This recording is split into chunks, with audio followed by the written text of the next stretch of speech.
Sir actually I am not happy result ಏನು ಬಂದಿದೆ because of ನಾನು ಅಂದ್ಕೊಂಡಿದ್ದು ರಿಸಲ್ಟ್ ಬಂದಿಲ್ಲ ಬಿಕಾಸ್ ಆಫ್ ನನ್ನೊಬ್ಬಂದೇ ಅಲ್ವಾ ಎಲ್ಲ ಥಿಯೇಟ್ರಲ್ಲೂ ಆಡಿಯನ್ಸು ಬರ್ತಿಲ್ಲ. ಅಂದರೆ ಒಂದು ಸಿನಿಮಾ ಬ್ರೀತಿಂಗ್ ಸ್ಟೇಜು ಬೇಕಾಗಿರುವಷ್ಟು ಆಡಿಯನ್ಸ್ ಕೊರತೆ ತುಂಬ ಇದೆ. ಇದು ನನ್ನೊಬ್ಬನ ಸಮಸ್ಯೆ ಅಲ್ಲ, ಎಲ್ಲ ಕನ್ನಡ ಸಿನಿಮಾಗಳಿಗೂ ಸಮಸ್ಯೆ ಆಗಿದೆ. ಲಾಸ್ಟ್ 6 ಮಂತ್ಸ್ ಸಮಸ್ಯೆ ಆಗಿದೆ. ಎಲ್ಲರೂ ನಾವು ಕೈ ಮುಗಿಬೇಕು ಅಥವಾ ಕಾಲಿಗೆ ಬೀಳಬೇಕು ಗೊತ್ತಾಗ್ತಿಲ್ಲ. ಇದು ಡೈರೆಕ್ಟರ್ಸು, ಪ್ರೊಡಕ್ಷನ್ ಹೌಸು, ಆ್ಯಕ್ಟ್ರಸ್ಸು ಮಾಡಬಾರ್ದು. ಆದರೆ ಆ ಪರಿಸ್ಥಿತಿ ಏರ್ಪಟ್ಟಿದೆ. ಇದಕ್ಕೆ ಕಾರಣ ಯಾರು? ಅನಿಲ್, ಕಾರಣ ಯಾರಪ್ಪ ಹೇಳಬೇಕು. ಮೊದಲನೇದು ಆ ಬೇವರ್ಸಿ ನನ್ನ ಮಕ್ಕಳು, ನನ್ನ ಮಕ್ಕಳು ಥಿಯೇಟ್ರಿಗೆ ದುಡ್ಡು ಕೊಟ್ಟು ಜನ ಕರೆಸ್ತಾರಲ್ಲ, ಅವ್ರು ಸಿಕ್ಕರೆ ಎಕ್ಕಡದಲ್ಲಿ ಹೊಡಿಬೇಕು. ಫಸ್ಟ್ ಆಫ್ ಆಲ್ ಒಳ್ಳೆ ಸಿನಿಮಾಗಳು ನಡೀತಾ ಇದ್ದರೆ ಪಕ್ಕದ ಥಿಯೇಟ್ರ್ಗಳಲ್ಲಿ ದುಡ್ಡು ಕೊಟ್ಟು ಜನ ಕಳಿಸ್ತಾರೆ. ಕ್ರೌಡ್ ಪುಲ್ಲಿಂಗ್ ಅಂತ ಶುರು ಮಾಡ್ಕೊಂಡಿದ್ದಾರೆ. ಪ್ರೊಡ್ಯೂಸರ್ಸು ಸಿನಿಮಾ ಮಾಡೋದಲ್ಲದೆ ಇದಕ್ಕೆ ಬೇರೆ ದುಡ್ಡು ಕೊಡಬೇಕು. ಇದರಿಂದ ಒಳ್ಳೆ ಸಿನಿಮಾಗಳಿಗೂ ಹಾಳಾಗ್ತಿದೆ. ದಯವಿಟ್ಟು ನಿಮ್ಮ ಮುಖಾಂತರ ಕೇಳ್ಕೊತಾ ಇದ್ದೀನಿ, ನೀವು ಪ್ರಚಾರ ಮಾಡಿ.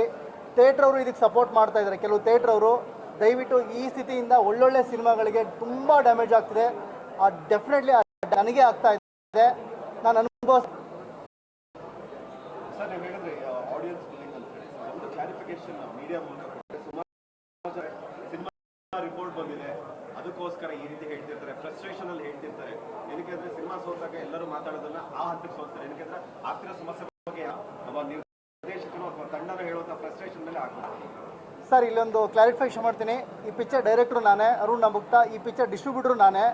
ಇಲ್ಲಿ ನನ್ನ ಹತ್ರ ರೆಕಾರ್ಡ್ಸ್ ಇದೆ. ಇಲ್ಲಿ ಬೇರೆ ಯಾರನ್ನೂ ಕೇಳೋ ಅವಶ್ಯಕತೆ ಇಲ್ಲ, ನಾನು ಯಾರನ್ನೂ ಒಪ್ಸೋ ಅವಶ್ಯಕತೆಯೂ ಇಲ್ಲ. ಸೊ ಕ್ಲಾರಿಫೈ ಹೇಳ್ತೀನಿ.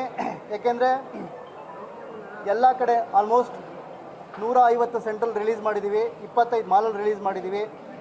ಎಲ್ಲ ಕಡೆ ಒಂದೇ ರಿಪೋರ್ಟ್ ಇದೆ. ಮಳೆ ಇರೋ ಜಾಗದಲ್ಲೂ ಅದೇ, ಮಳೆ ಇಲ್ದಿರೋ ಜಾಗದಲ್ಲೂ ಅದೇ. ಆಡಿಯನ್ಸ್ ಕೊರತೆ ಇದೆ. ಬರೋ ಸಣ್ಣ ಪುಟ್ಟ ಆಡಿಯನ್ಸ್ಗೂ ಈ ಥರದ್ದು ಕ್ರೌಡ್ ಪುಲ್ಲಿಂಗಿಂದ ಸಿಕ್ಕಾಬಡೆ ಸಮಸ್ಯೆ ಆಗ್ತಿದೆ.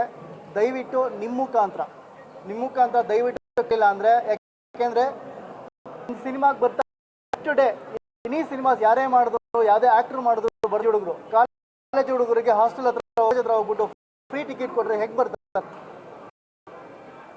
ಸೊ ಇದೇ ಥರ ವ್ಯವಸ್ಥೆ ನಡೆದ್ರೆ ಇಂಟ್ರೂ ಮಾಡೋದಕ್ಕೆ ನಾವಿರಲ್ಲ, ಆ್ಯಕ್ಟ್ರಿಕ್ಷನ್ ಹೌಸಸ್ ಇರಲ್ಲ, ಥಿಯೇಟ್ರುಗಳಿರಲ್ಲ. ನಾವೆಲ್ಲ ಪೇಪರ್ ಅವರು ಆ ಅಡಿಷನ್ನ ಮುಚ್ಚಬೇಕಾಗತ್ತೆ. ಇದು ಪರಿಸ್ಥಿತಿ, ರಿಯಾಲಿಟಿ ಇದ್ದೀವಿ. ಗೊತ್ತಿಲ್ಲ ಮುಂದೆ ಏನಾಗುತ್ತೆ ಅಂತ. ಹೊಸ ಫೇಸ್ ಹೀರೋ ಆಗಿ ತಗೊಂಡ್ರೆ ಸಿನಿಮಾ ವರ್ಕ್ ಆಗ್ತದೆ, ಯಾಕಂದ್ರೆ ನಿಮ್ಮಲ್ಲಿ ಇರೋಂಥವ್ರು ಎಲ್ಲರೂ ಹೊಸ. ಸರ್ ತುಂಬ ಟಫ್ ಇದೆ ಸರ್. ನಂಗೆ ಗೊತ್ತಾಗ್ತಿಲ್ಲ. ಆ್ಯಕ್ಚುಲಿ 3 ವರ್ಷ ಕೋಟ್ಯಾಂತರ ರೂಪಾಯಿ ದುಡ್ಡು ಸೂಪರ್ ಆ್ಯಕ್ಟ್ ಮಾಡಿದ್ದಾರೆ. ಹೊಸ ಫೇಸ್ ತೊಗೊಳ್ತೀವಿ ಅಂತ ಹೇಳ್ತಾರೆ. ಲಾಸ್ಟ್ ಪ್ರತಿ ವರ್ಷ 150 ಹೀರೋಗಳು ಲಾಂಚ್ ಆಗ್ತಿದ್ದಾರೆ. ಆದರೆ ಎಲ್ಲಿದೆ 150 ಹೀರೋಗಳು ಎಲ್ಲಿದ್ದಾರೆ? ಡೆಫಿನೆಟ್ಲಿ ರಿಸೀವ್ ಮಾಡ್ತಿಲ್ಲ. ಸುಮ್ಮನೆ ಮೀಡಿಯಾದಲ್ಲಿ ನಾವು ಹೇಳ್ತಿದ್ದೀವಿ, ಸಿನಿಮಾ ನೋಡ್ತಿಲ್ಲ. ಹೊಸ ಪ್ರತಿಭೆಗಳಿಗೆ, ಎಸ್ಪೆಷಲಿ ನಮ್ಮಂಥ ಬಡವರು ಮಕ್ಕಳಿಗೆ ದೇವರಣೆ ಸಿನಿಮಾ ಮಾಡೋದಕ್ಕೆ ತುಂಬ ಟಫ್ ಇದೆ. ಯಾರಾದರೂ ಬಂದು ಈಗ ಸಿನಿಮಾ ಮಾಡ್ತೀನಿ ಅಂತ ಹೇಳಿದ್ರೆ ನನಗೆ ಭಯ ಆಗುತ್ತೆ. ನನಗೆ ಮನಸ್ಸು ಈಗಲೂ ಹೇಳ್ತಾ ಇದೆ ಸಿನಿಮಾ ಮಾಡಬಾರ್ದು ಅಂತ. ಗೊತ್ತಿಲ್ಲ, ಇದು ಎಮೋಷನಾಗಿ ಹೇಳ್ತಿಲ್ಲ. ಕಲೆಕ್ಷನ್ ಚೆನ್ನಾಗಿದೆ, ಡೇ ಬೈ ಡೇ ಇಂಪ್ರೂವ್ ಆಗ್ತಾ ಇದೆ. ತುಂಬ ಪಾಸಿಟಿವ್ ರಿಪೋರ್ಟ್ಸ್ ಇದೆ, ಎಲ್ಲ ಇದೆ. ಆದರೆ ನಿಮಗೆ ಒಂದು ಥಿಯೇಟ್ರನ್ನ ಉಳಿಸ್ಕೋಬೇಕಂದ್ರೆ ಮಿನಿಮಮ್ ಆಗಿಲ್ಲ ಅಂದರೆ ಡೆಫಿನೆಟ್ ಆಗಲ್ಲ ಪಾಪ. ಆಮೇಲೆ ಯಾಕಂದರೆ ನಾವೊಬ್ಬರೇ ಎಲ್ಲ, ಎಕ್ಸಿಬ್ಯೂಟರ್ಸ್ಗೆ ಎಲ್ಲರೂ ಥ್ಯಾಂಕ್ಸ್ ಹೇಳಬೇಕು ಈ ಮುಖಾಂತರ ಪಡ್ತೀನಿ. ಯಾಕೆಂದರೆ ವಿದ್ಯಾರ್ಥಿಗಳು ಯಾರೂ ₹1 ಬಾಡಿಗೆ ತೊಗೊಂಡಿಲ್ಲ. ಎಲ್ಲ ಥಿಯೇಟ್ರನ್ನು ಶೇರಲ್ಲಿ ಕೊಟ್ಟಿದ್ದಾರೆ. ಸೊ ಹಾಗಾಗಿ ಬಿಕಾಸ್ ಆಫ್ ಅವ್ರ ಎಕ್ಸ್ಪೆಕ್ಟೇಷನ್ನು ಕನ್ನಡ ಸಿನಿಮಾ ಬೆಳೀಲಿ ಅಂತ. ಬಟ್ ನಾವು ಅವರಿಗೆ ಒಳ್ಳೆ ಸಿನಿಮಾಗಳನ್ನ ಫೀಡ್ ಮಾಡ್ತಿಲ್ಲ. ಆಮೇಲೆ ಕೆಲವೊಂದು ಸರಿ ಕೆಟ್ಟ ಜೊತೆಗೆ ಒಳ್ಳೆ ಸಿನಿಮಾ ಬಂದಾಗಲೂ ಮರ್ಜ್ ಆಗೋ. ಸೊ ದಯವಿಟ್ಟು ಒಳ್ಳೆ ಸಿನಿಮಾ ಬಂದಾಗ ಥಿಯೇಟ್ರ್ ಹೇಳ್ತಾರೆ, ಕ್ವಶನ್ ಕೇಳಬೇಕಾಗಿದ್ದು ನನಗೆ ಕೇಳ್ತಾರೆ. ನನಗೆ ಗೊತ್ತಾಗ್ತಿಲ್ಲ. ನನಗೆ ಪ್ರತಿ 30-40 SMS ಬರುತ್ತೆ, 5-6 ಕಾಲ್ ಬರುತ್ತೆ. ಸೂಪರ್ ಆಗಿದೆ ಸಿನಿಮಾ, 90% ಮಾರ್ಕ್ಸ್ ಕೊಡ್ತಿದ್ದಾರೆ. ಬಟ್ ಆಡಿಯನ್ಸ್ ಇಲ್ಲ. 100% ಪ್ರತಿ ವಾರನೂ 5-6 ಸಿನಿಮಾಗಳ ಕಾಂಪಿಟೇಷನ್ ಇದೆ ಸರ್. 100% ಈ ಸಮಸ್ಯೆ ಆಗ್ತಿದೆ. ಇದಕ್ಕೆ ಸಮಸ್ಯೆಗೆ ಮೂಲ ಕಾರಣ ನಾವೇನೆ. ಅದೇ ಯಾವುದೋ ತೆಲುಗುನೋ ತಮಿಳೋ ಸಿನಿಮಾ ಬಂದಾಗ ಅವರಿಗೆ ನೀಟಾಗಿ ಡೋರ್ನ ಓಪನ್ ಮಾಡಿಬಿಟ್ಟು ಅವ್ರದ್ದೊಂದು ಸಿನಿಮಾ ರಿಲೀಸ್ ಅವರೇ ಮಾಡಿಕೊಡ್ತಿದ್ದಾರೆ. ಅವ್ರಿಗೆ ಕಾಂಪಿಟೇಷನ್ ಆಗಿ ನಾವು ನಿಲ್ತಿಲ್ಲ. ಅವ್ರಿಗೆ ಏನು ಮಾಡ್ತೀವಿ, ಕನ್ನಡ ಇಂಡಸ್ಟ್ರಿಲಿ ನೀಟು ಡೋರ್ನ ಓಪನ್ ಮಾಡಿ ಕೊಟ್ಬಿಟ್ಟು ಈಗ ಹೊಡೆದಾಡ್ತಿರೋದು ಯಾರು ಗೊತ್ತಾ? ನಮ್ಮ ಜೊತೆಗೆ 4 ಕನ್ನಡ ಸಿನಿಮಾದವರು, ಹೊಸ ಆ್ಯಕ್ಟ್ರುಗಳು, ನಾವು ಹೊಡೆದಾಡ್ತಾ ಇದ್ದೀವಿ. ಫೈಟ್ ಮಾಡಬೇಕಾಗಿದೆ ಅವ್ರ ಜೊತೆಗೆ. ಅವ್ರ ದಾರಿನ ಚಿಕ್ಕ ಸಿನಿಮಾಗಳು ಫೈಟ್ ಮಾಡ್ಕೊಂಡಿದ್ದೀವಿ. ಗೊತ್ತಿರುತ್ತೆ ನಿಮ್ಮ ಚಿಕ್ಕ ಸಿನಿಮಾಗಳು ಹಣೆ ಬರ ಎಷ್ಟಿರುತ್ತೆ ಅಂತ. ಆ ಫೈಟಲ್ಲಿ ನಾವುಗಳೇ ಸೋತೋಗ್ತಾ ಇದ್ದೀವಿ. ನಾವು ಹೇಳ್ಬೇಕಾಗಿ ನಾವು ಸೋತೋಗ್ತಾ ಇದ್ದೀವಿ. ಇಲ್ಲಿರೋ ದೊಡ್ಡ ಆ್ಯಕ್ಟರ್ಸ್, ದೊಡ್ಡ ಪ್ರೊಡ್ಯೂಸರ್ಸ್, ದೊಡ್ಡವ್ರು ಅಂತ ಏನಿದ್ದೀರಾ, ಇಂಡಸ್ಟ್ರಿ ಕಟ್ಟಿ ಬೆಳೆದಂಥವ್ರು, ದಯವಿಟ್ಟು ಹೊಸಬರಿಗೆ ನಿಮ್ದೊಂದು ವಾಯ್ಸ್ ಬೇಕಾಗಿದೆ. ಬಿಕಾಸ್ ಆಫ್ ಸಣ್ಣವರಿಗೆ, ನಾಟ್ ಓನ್ಲಿ ವಿದ್ಯಾರ್ಥಿನಿಯರಿಗೆ ಅಂತ ಈ ಪ್ರತಿ ವೀಕು ರಿಲೀಸ್ ಆಗೋ ಸಣ್ಣ ಸಿನಿಮಾಗಳಿಗೆ ನಿಮ್ದೊಂದು ಸಪೋರ್ಟ್. ಯಾಕೆಂದರೆ ನಾಳೆ ನಿಮ್ಮ ಸಿನಿಮಾಗಳು ರಿಲೀಸ್ ಆಗುತ್ತೆ. ನಿಮ್ಮ ಸಿನಿಮಾ ಆದಾಗ ಥಿಯೇಟ್ರ್ ಓಪನ್ ಇದ್ದರೆ ಮಾತ್ರ ನಿಮ್ಮ ಸಿನಿಮಾ ಆಗೋಕ್ಕೆ ಸಾಧ್ಯ ಆಗುತ್ತೆ. ಎಲ್ಲ ಥಿಯೇಟ್ರುಗಳು ಮುಚ್ತಾ ಇದ್ದಾರೆ.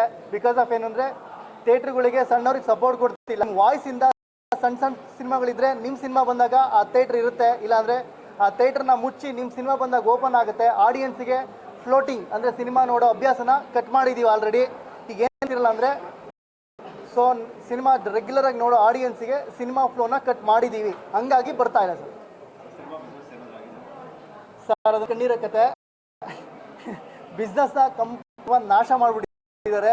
ಹಿಂದೆ ಮಾಡಿರೋರು ಯಾರಿದ್ದಾರೆ ಗೊತ್ತಿಲ್ಲ ಸರ್. OTT ಅವ್ರು ಬಂದರು, ತುಂಬ ಒಳ್ಳೊಳ್ಳೆ ಸಿನಿಮಾಗಳನ್ನ ಕೊಟ್ಟು ನಾವು ಅವ್ರನ್ನ ಮನೆ ಕಳಿಸಿದ್ದೀವಿ. ಚಾನಲ್ ಅವರು ಸರ್, ದೊಡ್ಡ ಚಾನಲ್ ಅವರು ತೊಗೊಳಕ್ಕೆ ಮುಂಬೈಯಿಂದ ಬಂದರು. ಆದರೆ ಅವ್ರನ್ನ ಕೊಡಿಸಿದ್ದು ಇಲ್ಲಿ ನಮ್ಮ ಅದ್ಭುತವಾಗಿರೋ ಕನ್ನಡ ಟೀಮ್ಗಳು ಕೊಡಿಸಿದ್ರು. ಒಳ್ಳೊಳ್ಳೆ ಸಿನಿಮಾಗಳು ಕೊಡಿಸಿದ್ದಾರೆ. ಅವರಿಗೆ GRP ಆ್ಯಂಡ್ TRP ರೆವಿನ್ಯೂ ಬರೆದಿರೋದ್ರಿಂದ ಅವರು ಕನ್ನಡ ಸಿನಿಮಾ ಅಂದರೆ ಬೇಡಪ್ಪ ಇರಪ್ಪ, ಥಿಯೇಟ್ರಲ್ಲಿ ಗೆದ್ಕೊಂಬರಪ್ಪ ಅಂತ ಹೇಳ್ತಾರೆ. ಥಿಯೇಟ್ರಲ್ಲಿ ಗೆದ್ಕೊಂಬರೋದಕ್ಕೆ ಈ ಸಮಸ್ಯೆ. ಥಿಯೇಟ್ರಲ್ಲಿ ಹಾಕಿ ಇನ್ನೇನು ಉಸಿರಾಡೋನ ಅಷ್ಟೊತ್ತಿಗೆ ಅಲ್ಲಿ ಟೆಲಿಗ್ರಾಮಲ್ಲಿ ಇನ್ನೊಬ್ಬ ಬರ್ತಿರ್ತಾನೆ, ನಾನು ಥಿಯೇಟ್ರಿಗೆ ಇನ್ನೂ ಟಿಕೆಟ್ ಎಷ್ಟು ಬಂತು ನೋಡೋ ಅಷ್ಟೊತ್ತಿಗೆ ಮೊಬೈಲಲ್ಲಿ ಬಂದಿರುತ್ತೆ. ಹೆಂಗೆ ಬರಬೇಕು? ಹಿಂಗಿದೆ ವ್ಯವಸ್ಥೆ. ಇದ್ರ ಮಧ್ಯೆ ಗೆದ್ಕೊಂಬನ್ನಿ ಬಿಟ್ರೆ ತಾನೆ ಓಡ ಅವ್ರ ಕಾಲಿಟ್ಟ ತಕ್ಷಣ ಅಲ್ಲೇ ಎಳೆದ್ಬಿಡ್ತಾರೆ.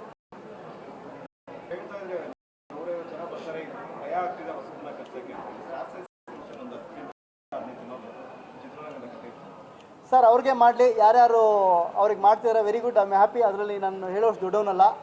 ಬಟ್ ಥಿಯೇಟ್ರಸು ಡೆಫಿನೆಟಾಗಿ ಈ ವರ್ಷ 100 ಹೋಗುತ್ತೆ, ನೆಕ್ಸ್ಟ್ ವರ್ಷ 100 ಹೋಗುತ್ತೆ, ಆಮೇಲೆ 4-5 ಬರೀ ಮಾಲ್ಗಳು ಉಳ್ಕೊಳುತ್ತೆ. ಸ್ಟಾರ್ಗಳು ಸಿನಿಮಾ ನೋಡಿ ಸರ್. ನಿಮ್ಮ ಪ್ರಕಾರ ಪರಿಹಾರ ಚೇಂಬರಲ್ಲಿ ಏನು ಡಿಸ್ಕಷನ್? ಇನ್ನು ದೇವರಣೆಗೂ ಕನ್ನಡ ಸಿನಿಮಾ ಮಾಡಲ್ಲ ಸರ್.